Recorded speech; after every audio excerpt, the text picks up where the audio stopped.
Morning guys, this is an earlier one today, the old transfer daily, basically because obviously as we all know we're playing Arsenal tonight in the second leg of the League Cup or the CARABAO Cup semi-final at the Emirates, and just regarding that game tonight, I see we're going in, it's rather like deja vu to be fair. I remember the first leg where Arsenal came to our stadium and with quite a depleted side.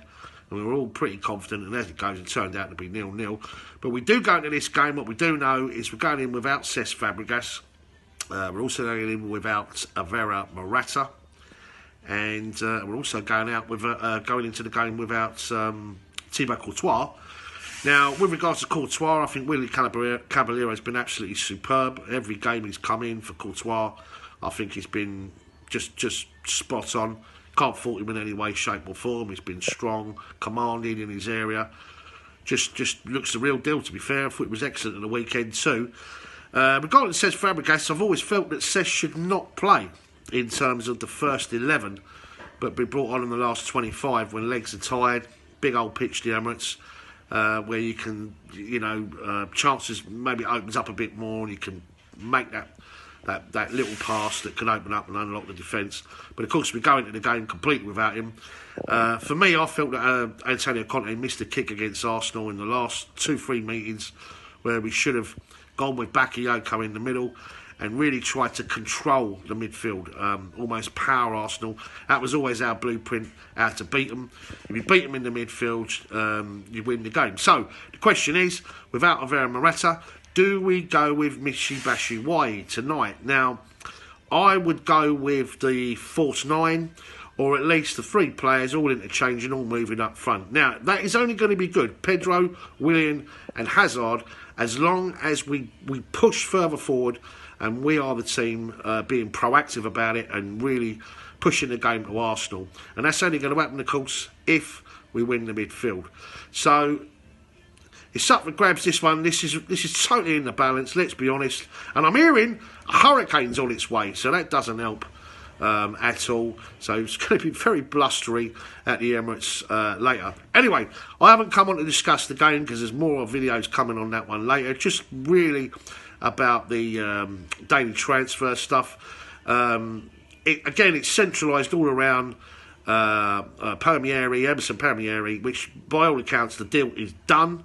They're just trying to tie up it so they can get both players together, and Edge and Dzeko as well. And I'm hearing that this deal could be wrapped up by Thursday. And what's really kept it up, as I say, first and foremost, it was to do with the player and the player's agent with regards to playing time, which I've mentioned before, but also to do with the policy of Chelsea FC with regards to players over and above 30 years of age. What we tend to do is only give them a 1-year contract or a 1-year extension, and of course he's looking to extend that, or at least to stay at Stamford Bridge until 2021. So that's the reason why. Now, another thing that I just want to quickly touch on, guys, is the press conference from Antonio Conte yesterday and the ramifications with regards to the fact that we no longer can compete in terms in the market out there with regards to Manchester United and Manchester City. In fact, we've almost echoed what Arsene Wenger was saying a couple of weeks ago, that Arsenal it's no longer viable for them to compete in the same light as those two clubs. Let's be honest, Man City, regardless of whether they sell out, whether they've got empty seats or not, they've got unlimited resources, so it doesn't matter. It doesn't matter whether they make a profit, it doesn't matter, it's just unlimited resources. That is what you are up against.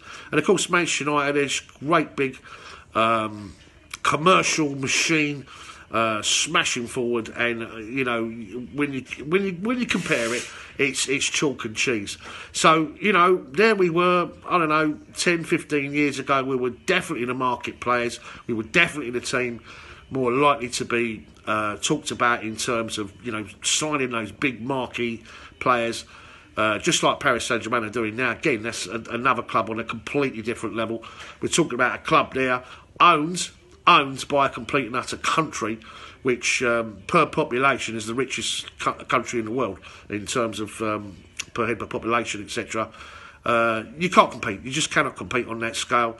So it really does seem now in this particular period that Manchester City and Manchester United, it is very much a two-horse race. It's very much a two-horse race in terms of the financial ramifications with regards to, for example, Alexis Sanchez and his wages, because that was the stumbling block more than anything else. It's not just the transfer fee, it's the overall package of the deal.